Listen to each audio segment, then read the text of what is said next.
Vintage iPhone haul for 200 subscribers is crazy. At the same time, it is also something that I'm super grateful for because guess what? 10-year-old me 10 years ago would have never thought that this dream of mine would have ever came true. Being for real, each one of these iPhones has a special connection with me as a person and just my entire aura and my entire energy that I generate. Growing up as a kid, I would look at iPhones and I would just consider them like my role model. I'm genuinely being for real, y'all. That is how important these iPhones are to me as a person. What do you look up to as a person? So I have this one neighbor bestie. We're really close. She collects these bracelets and she's given me some, not this one, but these two she's given me, and then these two she's given me. She is just obsessed with that. That's something that makes me feel happy for her, and I am obsessed with each vintage iPhone from the past. If you do enjoy this video, please give a like, subscribe, and turn the bell on for more notifications. We gotta get this started because this is something that 10-year-old me, literally, I don't know if I just said this or not, but 10-year-old me who was heartbroken back then about not being able to get every iPhone, or not every iPhone, but like especially the iPhone 4S. I just want to like look back at that version of me and be like, I got you. First things first, we have something very sussy. This is actually, and I have the box with me. Oh my God, it's upside down. I have it with me. It is actually an iPhone 4 in white, but it was shipped to me in an iPhone 4S box. It's really cool that I have the iPhone 4S box. Also, it says it's 8 gigabytes. The phone is actually 16 gigabytes, but if we go ahead and open it up, hopefully I don't drop phone. Oh, there we are.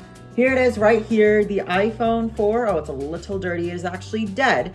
And it is 16 gigabytes. I don't think an 8 gigabyte phone and I would really click because I usually prefer the phone with the gigabyte that is in the middle rather than having the highest or the lowest.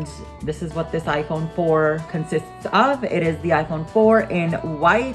I was in first grade and my dad and a lot of my other family members had bought it, but they had the black version. 7 months later, when I was in like second grade, that I saw like a family friend with the iPhone 4 and they had the white one, and my jaw literally dropped. I was like at a water park fest and I noticed that they had the white one. The entire screen is bright white. You can see all the details of the home button, the camera, the sensor, and just the back of it as well. And actually another funny story is I then searched up white iPhone 4 unboxing videos, and apparently people were customizing their iPhone 4s with like blue, red, and pink custom back and the front. So I would go to the Apple store and I would be trying to find the red iPhone and the blue iPhone, but all I would see is black and white. My imaginary head thought it was real. And just imagine if this was like baby pink or like even red. But it's super cool that a tiny phone like this makes me super happy. Moving on, we then have the iPhone 4S. The iPhone 4S is basically just the spec upgrade version of the iPhone 4. It's the exact same phone, but the only main difference that it ended up bringing that still is living today is Siri. So Siri came on the iPhone 4S. The iPhone 4 has something called voice memos. If you press down on the home button, not really sure what that is, and I can't use this right now. The battery died, unfortunately, and I forgot to charge it. This iPhone 4S is alive. I charged it for the video. I have a couple apps downloaded on here. I will be doing a separate what's on my iPhone 4S video because there's so many features that I ended up discovering. I know I'm saying it as if it's like a new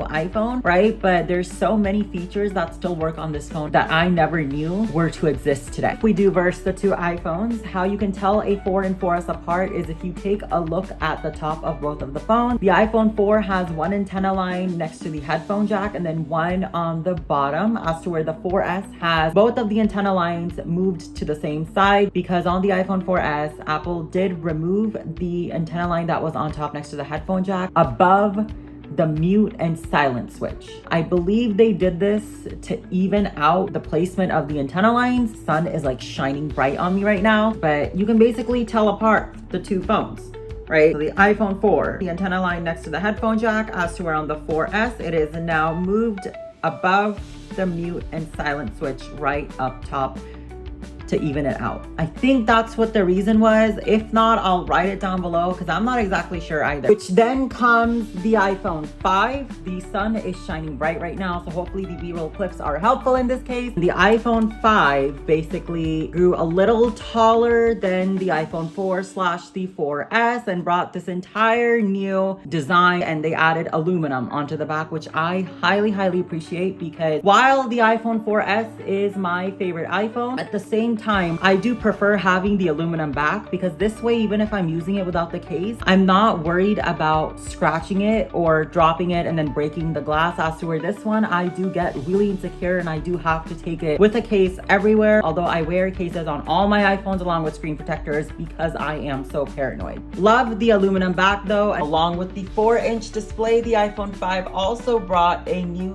charging port, replacing the 30-pin connector that used to be on the iPhone 4S and below. And it also brought, I think it was a new upgraded camera as well, because I'm not sure if it was a 5 or I think it was the 5S, which I'm about to showcase next, is this one right here. So if you take a look, it brought the new megapixel camera and the new LED flash. I don't think I'm correct on that, but I will be posting all that information down here. Not only did it come in silver, it came in 2 new colors known as space gray and gold. I wanted to do silver because I thought it looked better than the yellow gold. The next feature is this new home button known as Touch ID. Actually, back then, I did not understand the purpose of the new home button on the iPhone 5S because I was genuinely obsessed with the traditional square in the center, circle home button. I still think that this one looks the best, but after watching other review videos, I found out that it is called Touch ID, so you can unlock the phone with your fingerprint.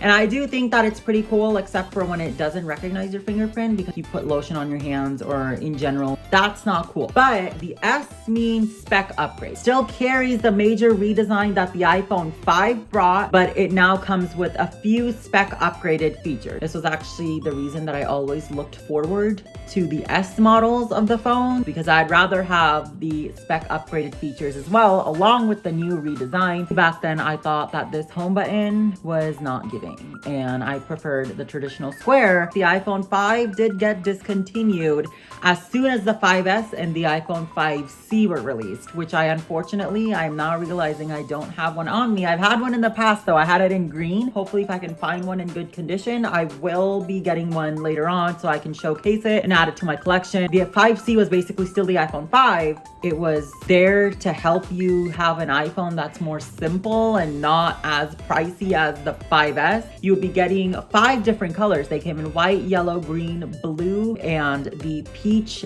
salmon pink, but the front screen was actually only black and not white, how this one carries it. So the 5C looked pretty cool along with the 5S, and especially because I wasn't a fan of this home button, I thought that the 5C looked a lot better than the Touch ID fingerprint home button. On the iPhone 6, which of course brought a whole new major redesign comparing it to the iPhone 5S, and it also brought a bigger phone, which was the iPhone 6 Plus. I don't have that one on me, unfortunately, because I just decided to keep the plain 6 and to not overwhelm myself with all the versions. I just chose to keep the simple iPhone 6 in silver. When it comes to choosing between silver and the yellow gold, I do prefer having the silver and white just because I feel like it looks more traditional. And my mom had this one actually in gold, and I thought it looked pretty cool because I did choose the color. So when this phone was out, I hated how it looked.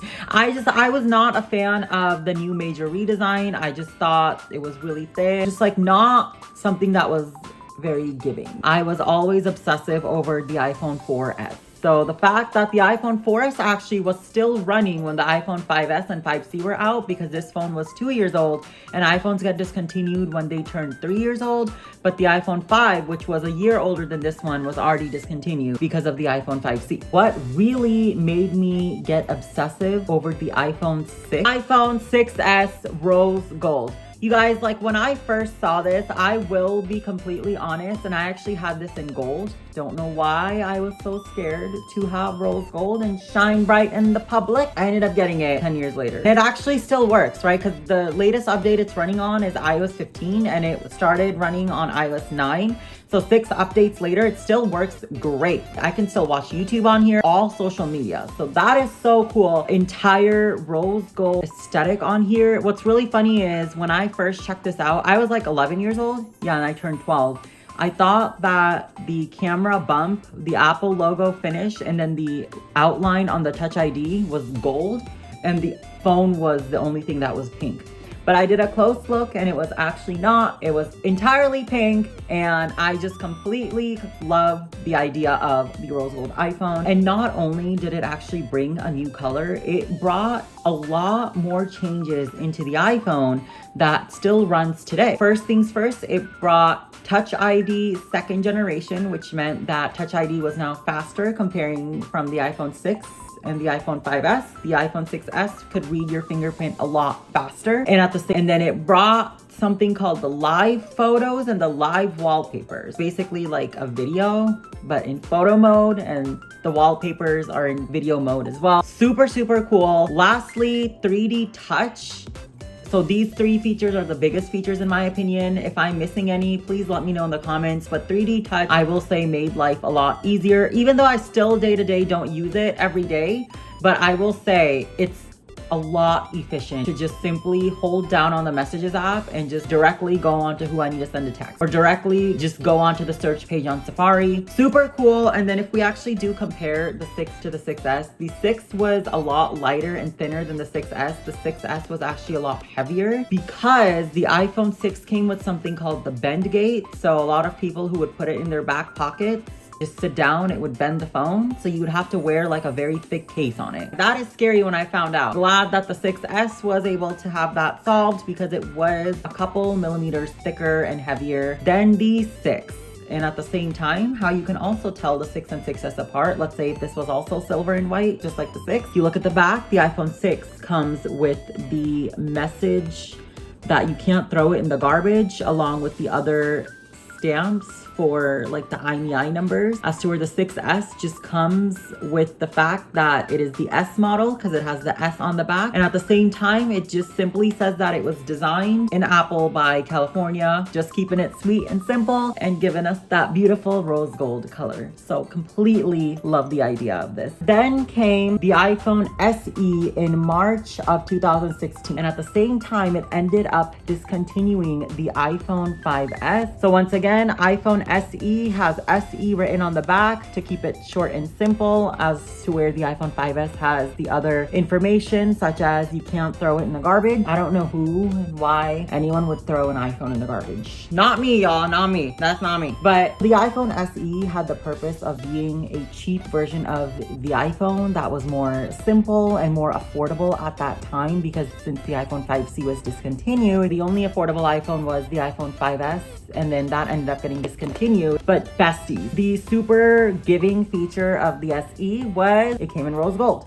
So now there were 2 rose gold iPhones. So cool, you guys, that there's a pink on the iPhone. I miss this era so much. I would so go back and relive it. Then moving forward, September 2016 came the iPhone 7. Once again, rose gold and white, comparing it to the iPhone 6S. This only had designed by Apple in California written on the back. The iPhone 7 ended up taking away a lot of features, such as the fact that there was no more headphone jack anymore. So either you had to have purchased a dongle, or the headphones did come with a dongle piece, meaning that you could no longer charge your phone and listen to music at the same time. And the iPhone 7 brought a new vibrate home button that gave you options to basically choose which setting was the best for you. It was a vibrate button to encourage waterproofing. Actually just received these 2 phones in the mail yesterday. We have the iPhone 7 Plus in matte black, and then the iPhone 7 Plus in gold, because I used to always think that I wanted the gold iPhone, but then when I went to get an upgrade, they had rose gold. I still ended up getting gold back then, so I was like insecure that what other people would think of me with it. So always get the color that you want on the phone. If anyone puts you down, that's their issue at the end of the day, not yours, because you're always here here to be your sweet self. Sorry, I had to throw that in there. I wish I was told that back then. I loved each and every shade of the iPhone 7 and the 7 Plus. I just thought each one of them were super, super cool, even though I didn't get my hands on each one